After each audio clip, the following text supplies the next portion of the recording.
Welcome back to Ryan and Brian's Bible Bistro. I'm Ryan. Hey, and I'm Brian. And this is the Bible Bistro. Yeah, the Wednesday edition. Right, a little late. Well, I'm not 100% yet either, too. So I'll go ahead and apologize for my throat and my... Brian's a little down, and it's Wednesday, not our typical Tuesday, but... We don't know what we're doing.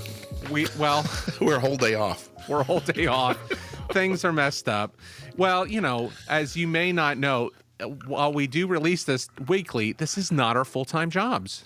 And so sometimes stuff happens. And we get behind. And so anyway, but what we're here. So our apologies. It's I know for some of you, it's thrown off your entire week. Some of you walk and listen. Your whole some of you, it's first thing Tuesday morning. So we are. Our deepest apologies. Well, as deep as I can feel apologetic for being 24 hours off on a podcast. All right. Anyway, we're back. We are starting a new series. You're the one who came up with this idea. Well, this series is all about the one chapter books of the Old Testament. Is that right? Well, of the Bible. Of the Bible, yes. Because the other ways it'd be a very short series. Yes. But one chapter books of the Bible. And so it's kind of like the one-hit wonders. And then that reminded me of a very popular movie back in the day called That Thing You Do, starring Tom Hanks. And it was about this band called the One Hit Wonders. Now, but in the early days, they spelled their name Wonders, Oneders. That's clever. Wonders. Yeah. Like the Wonders. But people called them the Oneders because they didn't know it was supposed to say Wonders. So it said Oneders. Well, this is the Oneders. The Oneders. That's the name of the series. That's what we're doing with. Yeah. Okay. So you're going to see the title is Oneders, and it's intentionally like that. We know how to spell, but it is. Shaking my head. Oh, your linguistic head. Oh, that doesn't fall within my language. Well, here's the funny thing about this. I've seen people do sermon series on these before. I've never done this. You're the one who came up with this idea, and it's a good idea. I like 2nd, 3rd John a lot. I'm just with Jude. If you watch that on YouTube, he kind of shrugged the shoulders. It's a good idea. Yeah, sure. Well, the funny thing is I really don't have anything in common, right? Other than they just happen to be one chapter books. Yes. One of them is in the Old Testament. The other 4 are New Testament books, right? Yes. There's 5 of them total. So one of them, it's going to be chaos. It's pure chaos. We'll see what happens with it, though. Welcome to the Bible Bistro, pure chaos. So Obadiah is what we're going to talk about today. Yes. And someday I'd really like to do I've done Sunday school classes on the minor prophets, and I do enjoy the minor prophets. So Obadiah is one of those, what we call them the minor prophets, what the Hebrew people would have called the Jewish people would have called the 12, the book of the 12, which are these 12 prophets that they looked at as one scroll. But Obadiah is very short, just one chapter, a very specific prophecy, and that's what we're going to talk about today. It's the only Old Testament book that has one chapter in it, and then there's 4 New Testament books that we'll be looking at over the next several weeks. A couple of them I've actually really studied a lot. This one, not so much. Well, I have. I've done classes on the minor prophets, so I know a little bit about it. You know a little bit about it. Yeah, well, I'm in my little travel Bible here, and it covers basically a page and a half. A page and a half, yeah. In the New Testament books, the interesting thing about like 2nd and 3rd John, they're about the length of a typical letter from the 1st century. But, Obadiah, it's a little different because it was included in the scroll. And they didn't really use papyrus in that same way, I don't think. Most of the books were written on animal skin, but that's a whole different. We'll talk about that another day. Topic. Yeah. So the name Obadiah is interesting because you're going to find it other places in the Old Testament, but it's almost certainly there are some people who try to connect this with an Obadiah during the time of Elijah's ministry, during the time of King Ahab. Almost certainly not the same guy. There was an official of Ahab that's name was Obadiah, but the name Obadiah seems to have been a pretty common name. What it means is servant of Yahweh, servant of God, or servant of the Lord, I guess we would say. And so that's kind of a common name. There's several different people who are named in genealogies, and again the most lengthy person we have talked about as Obadiah is in First Kings, or Second Kings. First King. I don't know. Just say one of the kings. kings. Yeah, one of the kings. It was all one scroll anyway, originally. That's right. But anyway, the other interesting thing about Obadiah is we're not exactly sure when to date it. Okay. Before we dive into it, I'll just tell you a little bit about what happens here. Is it's talking about Edom, the nation of Edom, and it's really a judgment against Edom. We'll get more into that in a little bit. We're talking about some of that. You've visited some places that are connected with Edom. But the other issue is it's talking about a time when Edom did not come to Judah's help or Judah's aid when it was attacked and when it was sacked. Or Jacob is the way it's used. They didn't come to Edom, did not come to Israel's aid. Let's go ahead and put it that way. So some people want to date this connected with Nebuchadnezzar. You'll remember 586, 587. Jerusalem was destroyed. Judah was destroyed by the Babylonians. They came in and so some people want to connect it that late, 586, and I'd say that's the latest possible it could be. However, it doesn't seem to be describing that kind of destruction. Instead, it seems to be describing a time when some people came in and took things from Judah, but from Jerusalem, didn't necessarily destroy it. The other thing is it mentions late in the book, we'll see down around late, it's a very short book, right? I mean, that's the whole point of this. Four verses later. No, it's down around 15, 16. I can't remember exactly where. It mentions Ephraim. We'll see this when we get to it. And Ephraim, of course, is a way to refer to the northern kingdom. Mm-hmm. Well, the northern kingdom was destroyed in 722 BC, as everybody by knows, the Assyrians. right? By the Assyrians. By the Assyrians. Everybody knows this, of course.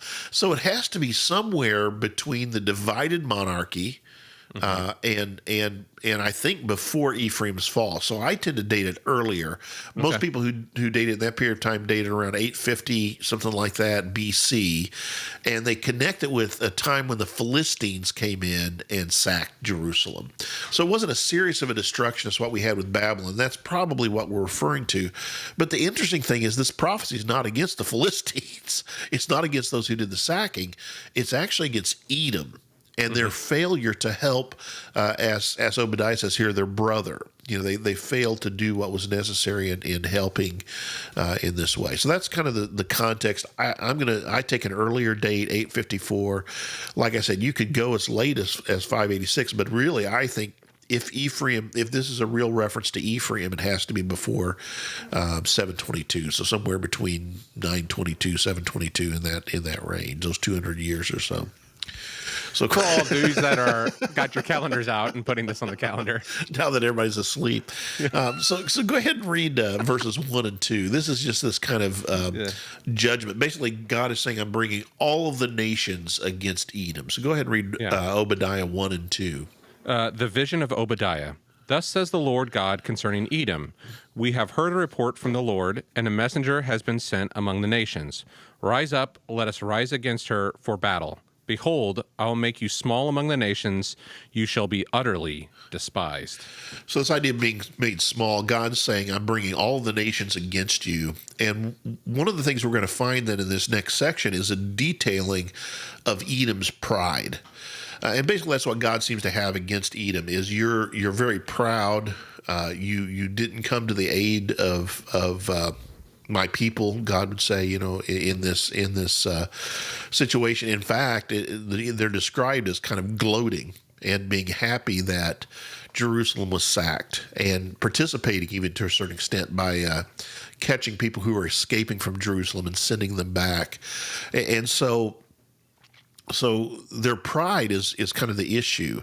And so there are 5 areas here that are going to be listed of Edom's pride, and there again, where God says, I'm bringing all the nations, I'm going to bring you low, he's going to talk about how he's going to basically deflate this pride that Edom has. So this will give us a chance to talk a little bit about the nation of Edom. Yes. And some of the things related to it. I'll go ahead and say now, Edom is people who are descended from You'll Esau. remember this. Esau, right. So you have Jacob and Esau, twins of Isaac and Rebekah. And Jacob, of course, becomes his name's changed to Israel. And so he becomes the father of the tribes, the sons of Israel. And then Esau, on the other hand, takes land down to the south. His other name is Edom, and it said it's because he was very hairy and red. He was red colored when he was born. But it also is a reference to the countryside as well. And I'll let you say a little bit about that in just a minute. But go ahead and look at the first area where they will be humbled, verses 3 and 4. Yeah. I was going to read it. I'll read this one. No, you can read go the next for it. one. Yeah, go get it, Tiger. I don't want to take it away from you if you want to read it. No. Okay. The pride of your heart. So there, see the idea of pride. The pride of your heart has deceived you, you who live in the clefts of the rocks. I'll come back to that in a minute. And make your home on the heights, who say to yourself, who can bring me down to the ground? So the first area of their pride was that they had a natural military advantage because of the geography of the area of Edom.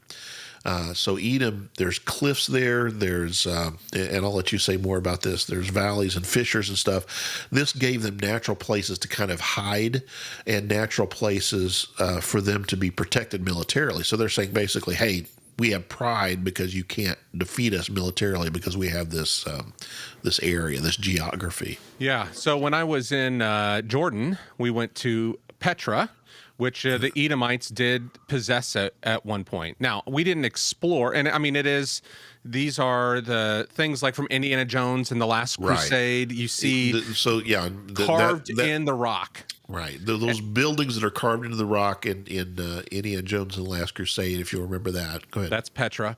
And so, you go through there, and they had carved places to live in the rocks, and it was not an easily accessible place. Now, the place that, the main path that we came in, and some of the, we didn't explore all the paths, but I mean, it was a pretty narrow passageway that you had to get into this main kind of thoroughfare into Petra. And then it wasn't still just like, easy walking around. You had a lot of going up and down, and it was like narrow paths. And so, like, as a military thing, like, I would think, like, you got a natural choke point of these mountains around you. Like, no one's moving an army straight in there through you. You've got an easy way to hold them back. It's sandstone, right? It's this red sandstone cliffs. It's high cliffs on both sides, and so at one point we went to the highest, like some of the highest points, and you could see all around you. I mean, you were above everything around you, but we're right there in Jordan, and it's like, there's just there's the regular flat stuff, and then to get to Petra, you had to go through this narrow valley walled cavern area. And so, it was definitely interesting, but they lived in the rocks. Well, that's interesting. That gives us a sense of what's talked about here. Their pride was that, hey, we're in this impregnable place. This geography is impossible for some other army to come take us. And God's saying, no, I'm gathering the armies against you. And ultimately, the prophecy is Edom is going to be defeated. I do want to make clear, when we talk about Petra, though, that's a later civilization, right? Yeah, that was one of the places they were. But it's that kind of using the geography of the rocks and being able to hide in the caves and the narrow valleys and that kind of thing is what's being talked about. They gravitated towards that kind of place. Right. Yeah. It's kind of, I'm trying to think, no, that's a different place. I was trying to make bring in Star Wars there, but that's a different area, isn't it? Wadi Rum, yes. Yeah, so my apologies. But anyway, verses 5 and 6, then, if you want to read that. Yes, 5 and 6. Are you sure you're okay with me reading? No, you read it. Read it. If these came to you, if plunderers came by night, how you have been destroyed, would they not steal only enough for themselves? If grape gatherers came to you, would they not leave gleanings? How Esau has been pillaged, his treasures sought out. So a couple of things that are interesting here. First is, it's Esau is another way to poetically, prophetically talk about this nation. The descendants of Esau are here in Edom. It talks about their plunder of their treasure as well. And another source of pride for Edom was that they controlled a major trade route from north to south through this land. Again, it's there's only so many ways you can go. And so if you control the trade route, then you're going to be able to make taxes. You're going to be able to trade for the things that are being brought from Africa up to the north. And so that was a source of their pride. There were also copper and iron mines in this area. And so part of their wealth and part of the treasures that. So this idea of being plundered is the idea. So the pride that they took in their wealth is going to be taken away as well. Go ahead with verse 7 then. Read verse 7. Yeah. All your allies have driven you to your border. Those at peace with you have deceived you. They have prevailed against you. Those who eat your bread have set a trap beneath you. You have no understanding. So this idea of your friends and your those who eat bread with you, talk about this idea of treaties or alliances. It was again a strategic area for people to travel through, and lots of nations around it. So it was necessary to have alliances with all these various nations. But here the prophecy is, you've been betrayed. You've been... These things you put your security in. Exactly. And these people you put your security in are going to turn on you. They're going to turn on you, and that's how you're going to be defeated. So they took pride in their alliance with these other nations. This idea, you have no understanding. And then verse 8, it says, in that day, declares the Lord, will I not destroy the wise men of Edom, those of understanding in the mountains of Esau. So their pride in their wisdom here, in their basically saying we've got a better grasp on things than most other people. He's saying that's not going to be able to save you. And then finally in verse 9, your warriors, Teman, will be terrified, and everyone in Esau's mountains will be cut down and slaughtered. So the pride of their military strength. All of these various things, these 5 different areas that they took pride in, basically systematically through Obadiah, God is saying that these nations are going to take that away. So that's what we have so far here in those areas of pride. The next thing we have, if you just read verse 10 here of Obadiah, this begins the section we talk about the reasons then that God is bringing judgment on Esau. Yeah. Because of the violence done to your brother Jacob, shame shall cover you, and you shall be cut off forever. We see that reference there to the brother. We get Jacob. Back to Jacob and Esau. Exactly. This is so. Yeah, go ahead. Yeah. I mean, just that we also see this, and I think we're not going to talk about this, but this references to Romans and some other things that are said about Jacob and Esau, and that Jacob and Esau also become representatives of nations in some regard. But this is Edom is the brother to Israel. Yeah, so Israel and East. Yeah, Israel and Edom. Of course, Jacob becomes Israel. I mean, his name is changed when he wrestles with God. And then, Esau's other name is Edom. So this kind of wrestling, you might remember even Rebecca, God prophesied that there are 2 nations at war within your womb, when she's saying, what's going on? And there's this idea of the separation that's always going to take place between them. There's always going to be kind of this fight. I've got a really interesting reference. I'm going to hold off on it for just a little bit later. But anyway, this idea of the violence that you've done. Now, I didn't tell you to get this ahead of time, but go back to Numbers chapter 20, if you can turn to that really quickly. Yeah. Verses 14 through 21. This is talking about when Israel was released from Egyptian captivity. You might remember after the whole idea of the plagues, and God rescues them in the Exodus, as they're traveling up through the wilderness, led by Moses. Moses appeals to the king of Edom to let the Israelites travel through his nation. And that's what we have here in verses 14 through 21. Go ahead and just read that. He appeals to him twice. It's very interesting. 14 through 21 here? Yeah. Yep. Moses sent messengers from Kadesh to the king of Edom. Thus says your brother Israel, you know all the hardship that we have met, how our fathers went down to Egypt, and we lived in Egypt a long time. And the Egyptians dealt harshly with us and our fathers. And when we cried to the Lord, he heard our voice and sent an angel and brought us out of Egypt. And here we are in Kadesh, a city on the edge of your territory. Please let us pass through your land. We will not pass through field or vineyard or drink water from a well. We will go along the king's highway. We will not turn aside to the right hand or to the left until we have passed through your territory. But so the whole point, I'll just say here, the whole point is all we want to do is pass through. We're not going to pillage. We're not going to take any crops or anything that don't belong to us. All we're asking to do is pass through. Let's use the road. Exactly. Yeah. But Edom said to him, You shall not pass through, lest I come out with the sword against you. And the people of Israel said to him, We will go up by the highway, and if we drink of your water, I and my livestock, then I will pay for it. Let me only pass through on foot, nothing more. But he said, You shall not pass through. And Edom came out against them with a large army and with a strong force. Thus Edom refused to give Israel passage through his territory, so Israel turned away from him. So you see this idea of military response. Basically, they're immediately saying, no, you're not going to pass through our land. And this caused them to have to go around, and it caused difficulties for them.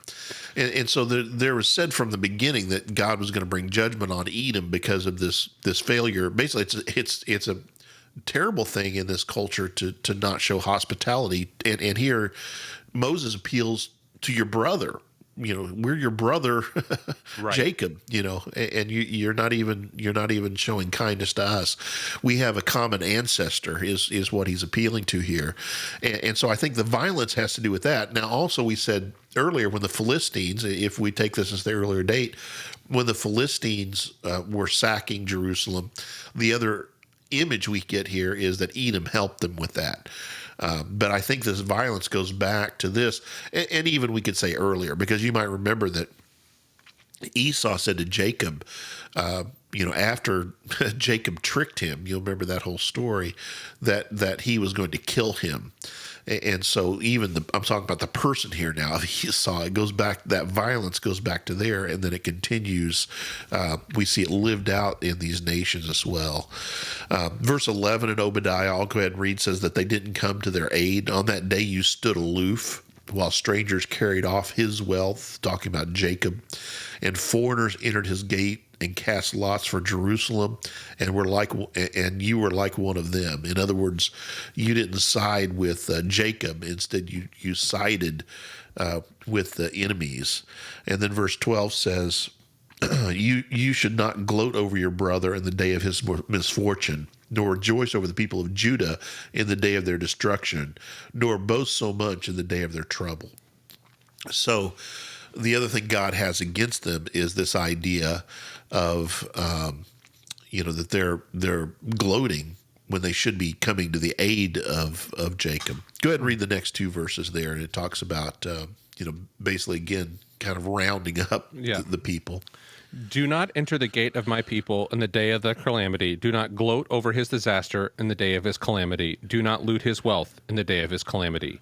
Do not stand at the crossroads to cut off his fugitives. Do not hand over his survivors in the day of distress. So this is all describing what God has against Edom for what they've done. So we've seen that there's this announcement, first two verses of Obadiah, there's this announcement the destruction's coming. Here's the pride that Edom has shown, that this nation has shown.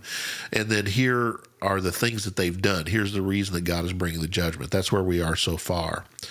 So now we have two more kind of sections here to Obadiah. I mean, there's a lot going on here for a relatively short book. There's a couple of other interesting things. Did you notice that idea of casting lots, which kind of calls to mind a couple of things perhaps, and I'm going to try to tie this into some other lessons here.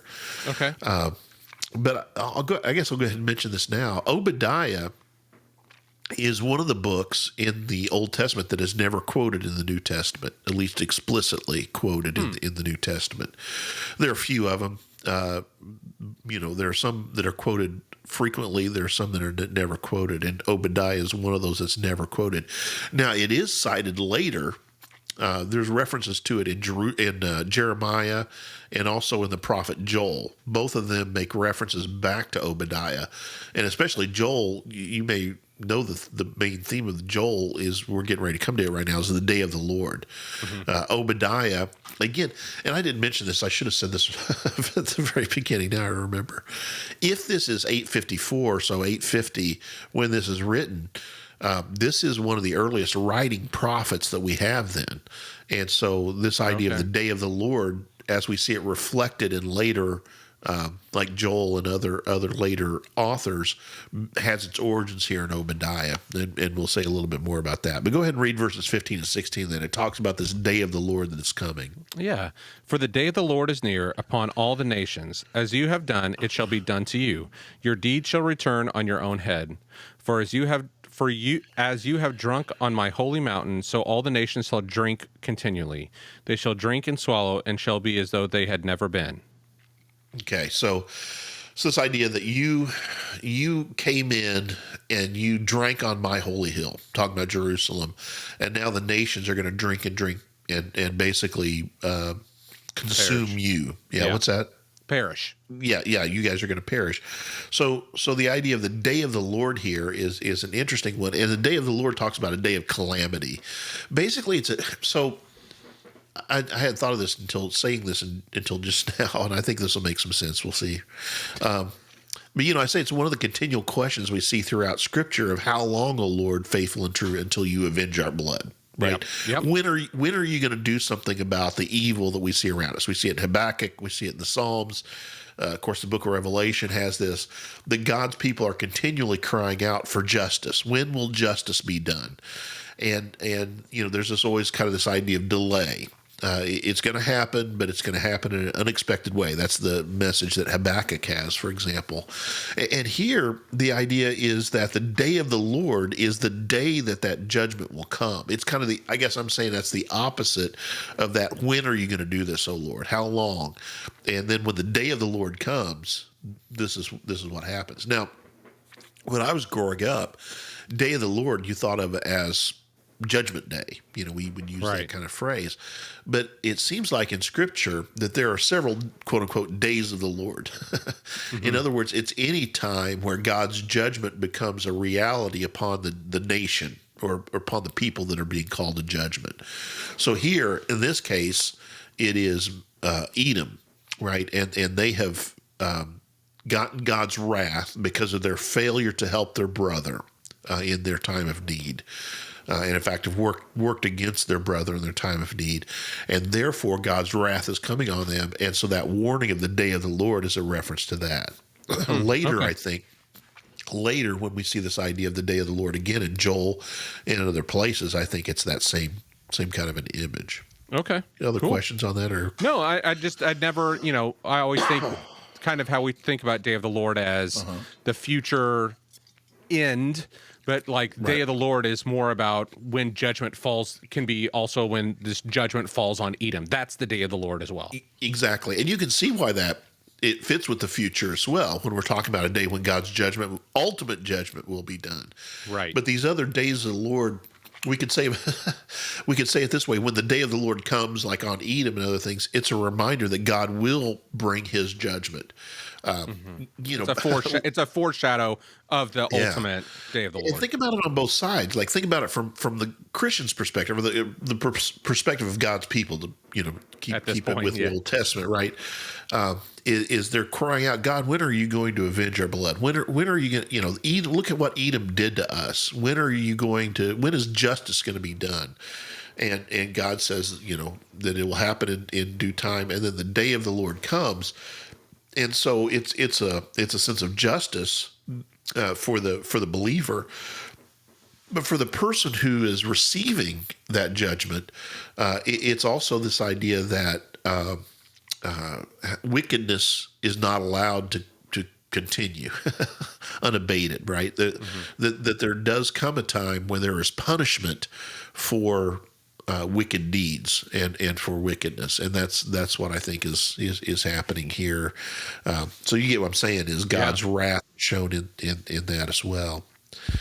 So go ahead with these last few verses. Then we'll finish on Obadiah 17 through 21. If you want to read those, or at least actually read 17 and 18 first, and then we'll do 19. But in Mount Zion there shall be those who escape, and it shall be holy. And the house of Jacob shall possess their own possessions. The house of Jacob shall be a fire, and the house of Joseph a flame, and the house of Esau stubble.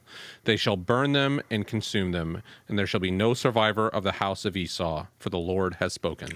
So not only is this judgment on Edom, but there's also now this last section is a promise for God's people. And so here's, what the way we often think of prophecy, we're thinking about it in future terms.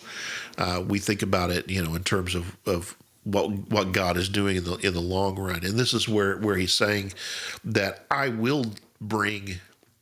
How did your version say? Are you reading the ESV today? Is that what you're reading? I'm reading the CSB today. CSV, okay. Oh, no, wait, this is ESV, I think. ESV, that's what I was thinking. So read verse 17 again, but on Mount Zion. Yeah, but in Mount Zion there shall be those who escape. Okay. And it shall be holy. So the NIV here says deliverance. There will be deliverance. Same idea, but deliverance carries with it that idea of salvation, right? Mm-hmm. And so this idea of salvation or deliverance, escaping, happening on Mount Zion. Even though it might seem that God's people are in a difficult situation at the moment, the promise here is in the long run that they will be delivered, and it will be holy, right, is the thing that it says. Jacob will finally get its inheritance. And like you said, Esau will be stubble, they'll be burned up. And so, again, things are going to reverse. Things are not going to always be the way that it might seem. Yep. So then it goes on in verse 19. It says people from the Negev. Now, Negev, do you have the south there? What does the ESV say there? Negev.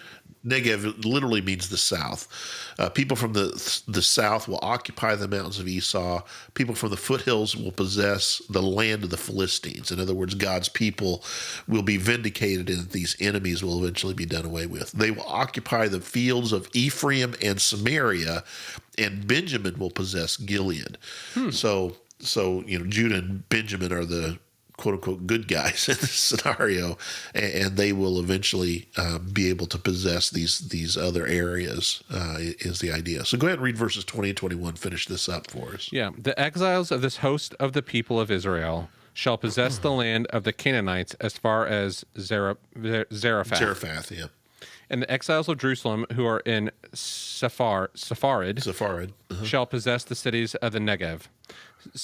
Savior shall go up to Mount Zion to rule Mount Esau, and the kingdom shall be the Lord's. And the kingdom will ultimately be the Lord. So the idea is that God's people are eventually going to prevail, and God is going to send. I like it, saviors or deliverers is what the NIV says there. Will go up to Mount Zion. So here's what I think it's pointing toward eventually. It's talking about God's ultimate salvation. I think in Jesus, which takes place in Mount Zion, right? That's right. What all these point to eventually. I'm going to show you one interesting thing here, I think, and this is kind of what I was holding out here. We'll see see what you think. You may have something you want to say. So it's Edom, right? This descendants of Esau who are being criticized, and basically, even though it seems like that they are in charge now and everything's going well, that there is going to be a day where God's people are going to be the ultimate, where Jacob, the house of Jacob or the house of Judah, however you want to put this, is going to be the one who's going to prevail on the holy hill. And again, Obadiah is never quoted in the New Testament, but there is an image here, I think, that at least relates to Jesus, because here is Jesus standing in contrast to Herod. Right, because Herod is the king, but he's an Edomite. He's a descendant of Esau, right, in Jerusalem. And instead, we have this king who is a savior, a deliverer, who will eventually be the one who takes Mount Zion. So in a sense, there's an echo of this, we could say. It points toward that Jesus is going to be the one who ultimately prevails. And then that last line of Obadiah, and the kingdom will be Yahweh's, literally. The kingdom will be the Lord's. It will belong to him. He is the one who will have the ultimately prevail, I think, is pointing toward, that's the ultimate fulfillment of this for us as God's people. And so even a little book like Obadiah, I think, points toward, again, God's work being done, sometimes in unexpected ways, sometimes in ways where we can't see the complete fulfillment of it. If you're thinking about Obadiah's day, it might feel like as God's people you're being trampled underfoot, you're being neglected and being done wrong by your brother. but there's a time coming when God will bring vindication and he will punish wrongdoing. Yeah, there's quite a bit of foreshadowing, not only of Edom in that time, but also to come what Jesus's it's an foreshadowing echo of Jesus coming, and what Jesus does. Yeah, we could say, some would say a type. This is a type where we see, the image of it that then comes to fruition as well. So. Wow. Yeah. Cool. Yeah. So there you go. Little book like Obadiah's got some fun stuff in there. It's not just all judgment and pain. Mostly judgment and pain. Yeah, there is also the promise side of it. There's also a verse at the end about a promise. So it is kind of interesting. I was thinking about when we think about so here are the books we have. We have Obadiah. We have Second, Third John, which those are the ones that I've studied the most. Did my master's thesis on those books, Philemon. And then we have Jude, as I was going to mention next, which is very similar to Second Peter, and then we have Philemon. We have this one book of Paul, this one letter of Paul, written to an individual. All of them are different in their own ways, but they all do carry a certain, if there was a common theme, I would say it is this idea of things being overturned and this idea of times of justice coming.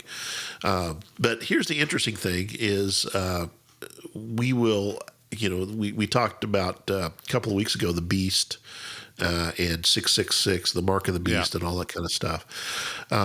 The interesting thing is when we talk about the Antichrist, right? We actually, in this series, will get to talk about the Antichrist. We'll discern. So I give you something to look forward to and to think about. It's the difference between. So after that, see if there's any other question. I was going to say after that, we had that mark of the beast. Someone said, "Well, it seems so simple now. Like why can't people just see this? I mean, it makes sense." And the problem is, I think we're looking culturally, and it's an overthrowing of our expectations. Again, we have constructed this idea of who the Antichrist, quote unquote, the Antichrist is, and how it fits in with Revelation, all this kind of stuff. But that's something that's come later and been constructed, and we pay more attention to that than what the text itself says. But anyway, it happens. It happens. It happens. Something to look forward to. Yeah, absolutely. All right. Well, Brian, thanks. This is a great episode on Obadiah. One of those often just passed over books, but there's some good stuff in there. Yeah. A lot happening. All right. Well, we will see you. We will be back on Tuesday, maybe. The Lord willing. The Lord willing, we'll be back on Tuesday. Still rise. Yes. All right. Thanks, Brian. All right. See ya. Thanks. Bye.